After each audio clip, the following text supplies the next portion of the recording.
Welcome one and all to Storybox, the place to be if you are a lover of stories, learning, growth, and you want to improve your life. My name is Jay Phantom, and I've made it my purpose to unbox and share the amazing stories from people of every profession all over the world. I am truly grateful that you have decided to listen in today. Now let's journey into the Storybox together and hear more about whose story will be unboxed today. Right. Hello everyone, welcome so much to the Storybox podcast. Today I'm delighted to welcome a legend in the film industry. His name is Boris Kodjoe. Now if you don't know who this guy is, where have you been? You've probably seen him a lot on the big screen and the small screen. Boris is a German actor known for his roles as Jason in the 2000 film Love and Basketball and the sports-courier agent Damon Carter on the Showtime drama series Soul Food. Boris was born in Vienna, Austria, the son of Ursula, a German psychologist of but partially Jewish descent, and Eric Kodjoe, a Ghanaian physician who is from, I can't say the people, I apologize. He was named after the Russian poet writer Boris Pasternak, I believe. Boris's great-grandmother was Jewish and died in the Holocaust. Is that Wikipedia what you're reading there? That's not correct. That's probably Wikipedia. I apologize. Yeah. Oh, no, it's actually IMDb. Okay. Yeah, they probably copied it from Wikipedia. Good old Wikipedia. Well, I apologize if anything is incorrect in this. But you're also known for other films such as Surrogates, Addicted, Resident Evil, Afterlife, and Resident Evil Retribution, House of Cards, and Ferdinand. Boris, welcome so much to the Storybox podcast. Thanks for having me. How are you? I'm excellent, man. Thank you so much for taking the time to be here today. And I'm really looking forward to actually unboxing your story. Before we dive into your backstory and why you do what you do, how you do it, and everything like that, and I apologize for the facts in the beginning, but it happens. Okay. I have one question that I love asking all my guests, which is, what does success look like to you? To me, success means being happy in your skin and to being fulfilled with why you do things. I think that part of the journey is to figure out what your purpose is in life. I think that we're oftentimes too focused on the destination, the so-called payoffs and the different smaller and bigger goals that we might set for ourselves. But I think we come to find out that the reward and the actual success lies in the journey and the relationship that we forge while we're on this planet. And so to me, having long-lasting relationships and also speaks to joy and happiness and being content with where you are in your life. So success to me means being absolutely content with who you are and your purpose. Couple of questions coming from that. When was the moment that you realized that success for you was living your purpose-driven life? It was finding happiness and fulfillment. When was that moment? And my second question, which sort of leads from that, I think after you achieve certain goals in life, you realize that you don't wake up the next day with a bigger smile on your face or a warmer heart. It's just another check mark on your list. And I think for me it was the same. Once I realized certain dreams in my life, and I found out that my happiness, my joy, my fulfillment really doesn't depend on those things, but rather on my relationship with the people I love and the people that care about me. I think that's when I flipped the switch. And for those people that are struggling right now to actually find their purpose, what advice would you give them? I think everybody's on their own path, and they have to walk that path at their own pace. I think people are struggling right now in this time period of the past 10, 15 years because social media has become so, excuse me, has become so detrimental to people's development. We're so busy looking right and left and looking across our timelines and living vicariously through other people's fake interpretation of their lives, that we get we get distracted from our own path. And I think that's what leads to confusion and sort of misguidedness. And sometimes you have to disconnect. You have to unplug, and you have to listen to your own heart and understand that, this is your movie, and you are the leading actor in your own movie. So I think that's why a lot of people get distracted. No doubt. Have you found it difficult over the years to actually listen to your own heart and disconnect? No, because I've added that, or I've introduced that to my lifestyle, into my lifestyle. I made it a habit because I found how important it was. It's just like, eating healthy and exercising and meditating. There's certain things that are just undoubtedly good for you. They help you live a high quality life. And part of that was unplugging. I understood immediately when the use of social media got out of control, and that there's a large part of society that is literally distracted by that 8, 9, 10 hours a day. And that's a lot of time to lose in one day. So I knew that I had to become the boss of social media use, rather than having social media be in control of me. So I set some really tough guidelines. And for instance, when I wake up in the morning, I don't touch my phone for an hour. I spend an hour with myself and my family, and before I get online. And I also restrict the use of devices here in my house with my kids. They're 15 and 14. They didn't get a phone until 2 years ago. We don't have video games in the house. They can only use their devices in the office. They cannot take their computers into their rooms or their phones into their rooms.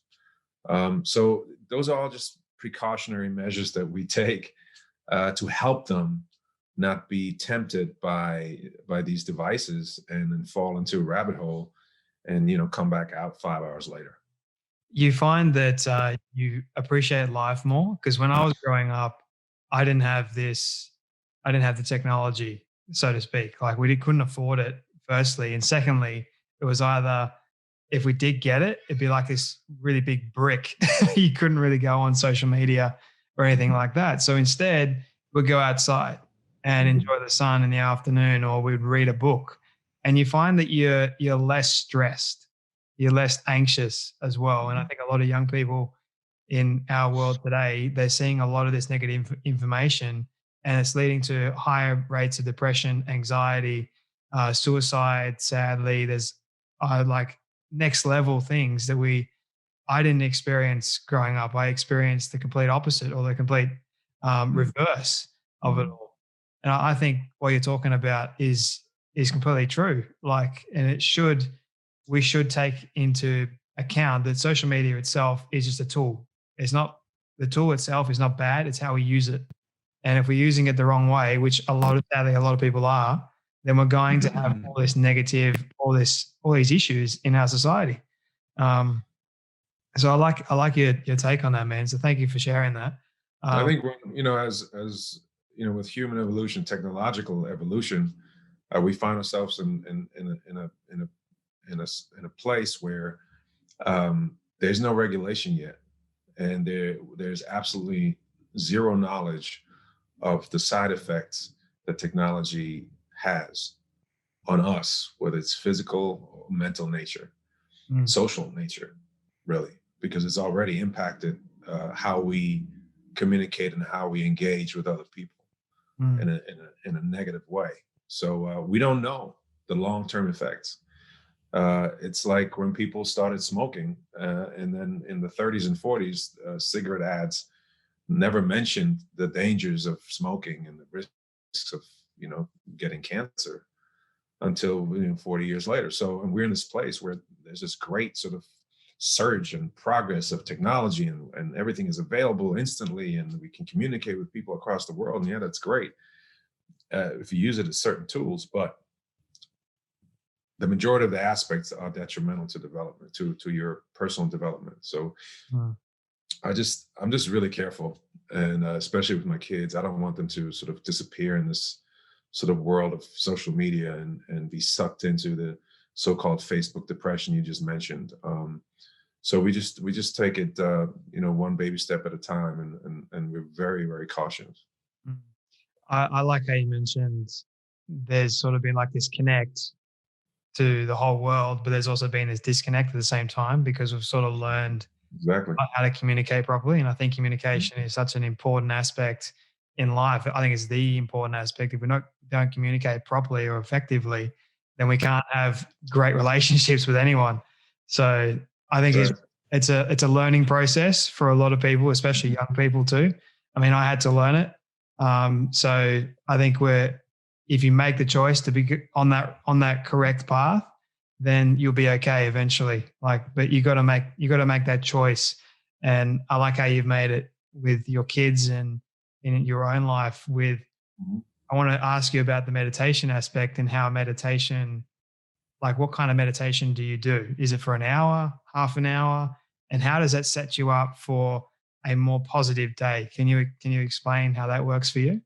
Well, first of all, it's got to be sustainable. You can't expect to do an hour of meditation a day when you're a regular person like myself, with a job and with kids and with responsibilities. I don't have the luxury of sitting on top of a mountain for an hour and meditating. That's not what my life is right now. Right. So I always tell people, if you want to improve the quality of your life, you have to do it in a way that's sustainable. I don't believe in diets.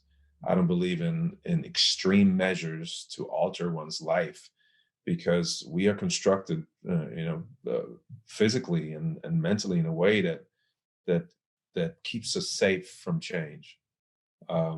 So in order to make these adjustments, they have to be made with the conscious mind in terms of what's sustainable, so we can slowly introduce new habits into our lives, change our patterns.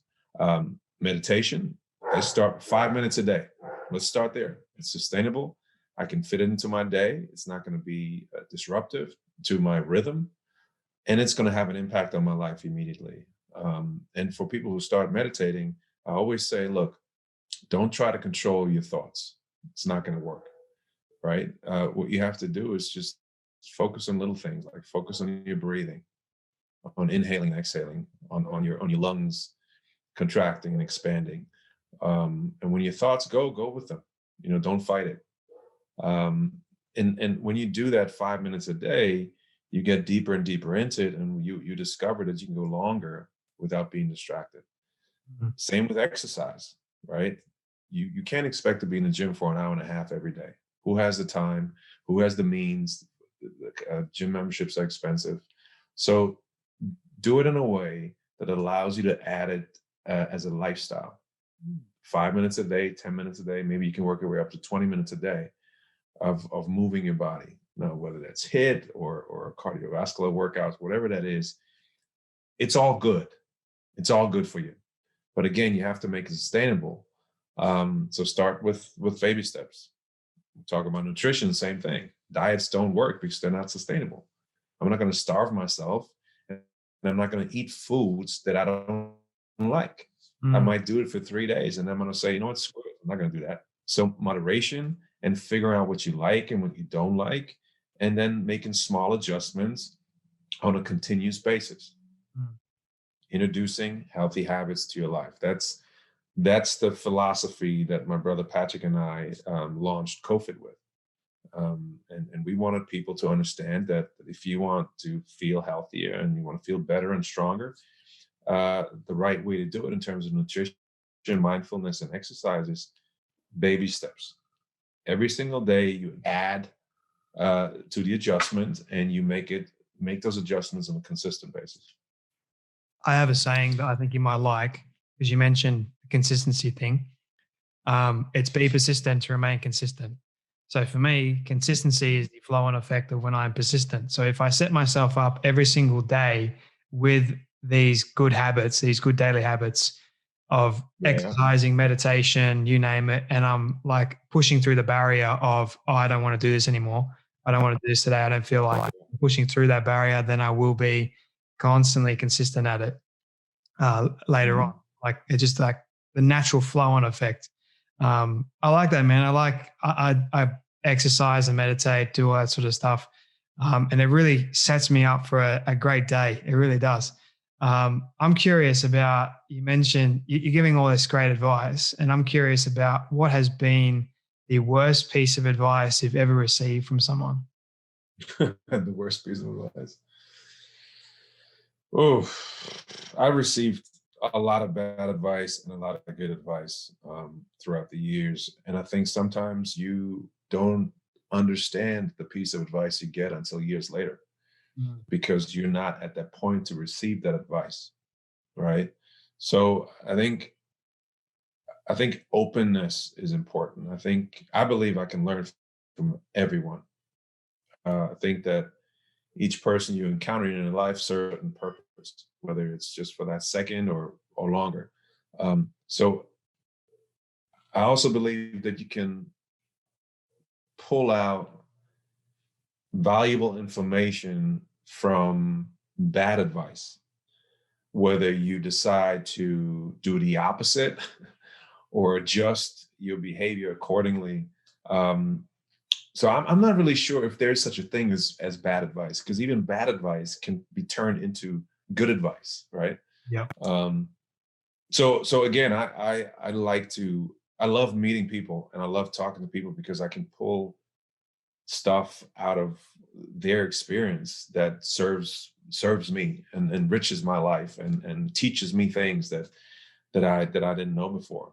What I've learned on my journey is that I'm flawed, that that I'm learning how to be comfortable with my flaws as well as my qualities or positive attributes, that I can learn from my flaws, that my flaws have a direct connection with how I grew up and what environment and how I was impacted by my environment, and that I never stop learning.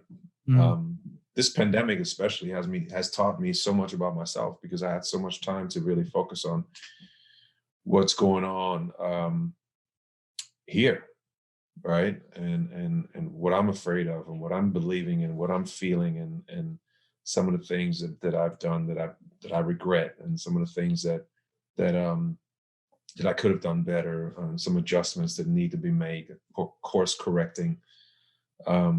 So it never ends, right? I don't think this life is meant to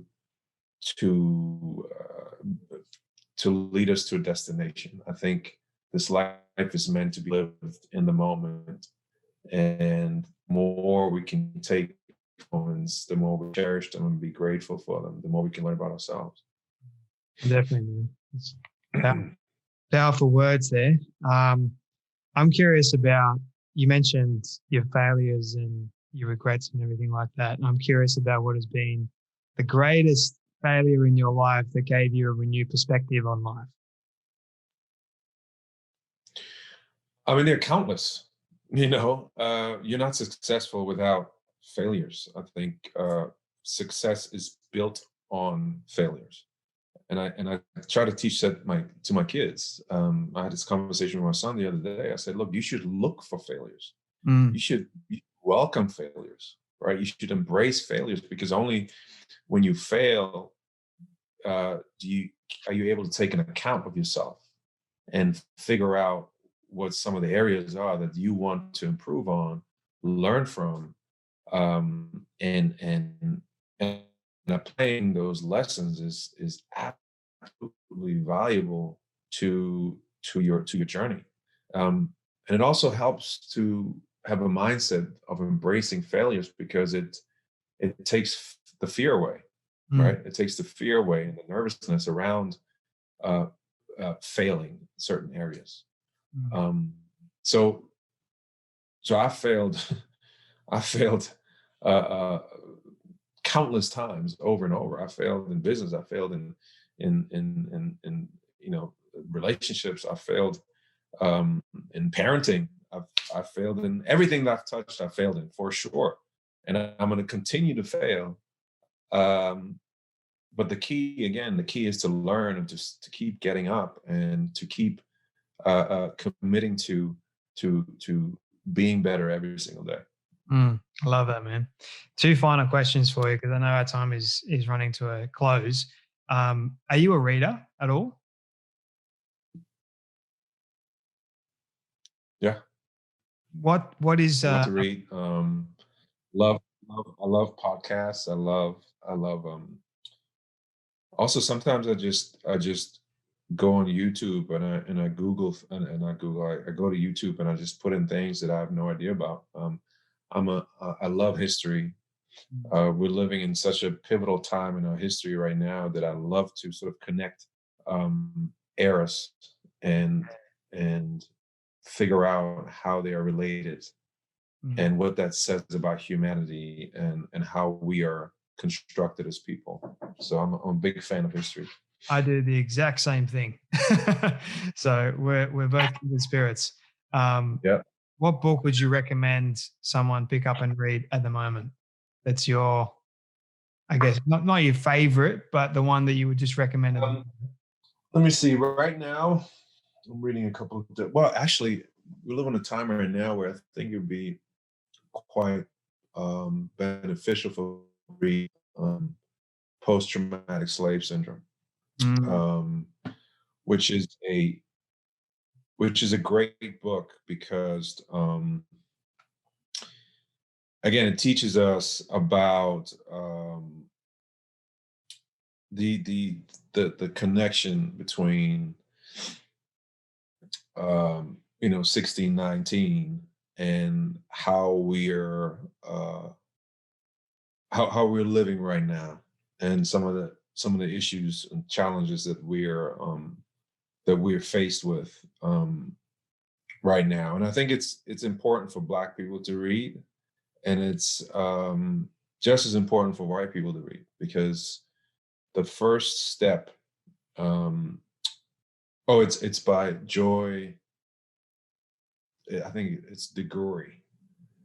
I'm gonna look it up for you. Joy DeGroy. Yeah, Joy DeGroy. Joy DeGroy. That's her name.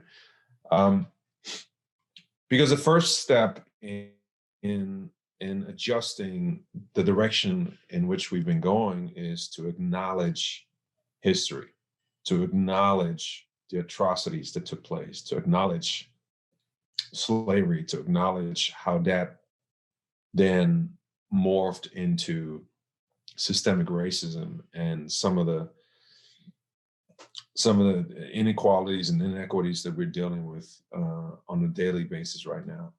So it's a very poignant book that you can learn a lot from. I wish I had more time, because I've got so many questions, man, that I could ask just out of that response. Because I love the same thing. I always do deep dives into it myself. There's a lot of fascinating things. The history gives us all the answers to the present, where we are so blind to actually see it. That's right. But my final question for you, this is my all-time favorite question. So you've been able to reach the age of 100 and your friends have decided to put together your own film of everything you've ever said and everything you've ever done. Don't ask me how in the world they got it all. We'll call it magic. But they've been able to get it and show it to you on your 100th birthday. What do you want that film to say and to show about your life? You mean what the overall message should be of my life? Pretty much, yeah. What do you want people to remember you for? Well, my legacy is my children. I always say that, because that's just the most meaningful thing I've ever produced. and I will ever produce, for sure. I would like people to say that I was perfectly flawed, that I cherished every moment, and that I loved to my abilities. I love it, man. Perfect way to sort of end that conversation. Yeah. Boris, thank you so much for coming on the Storybox podcast and sharing a little bit of your story and your advice. Anytime.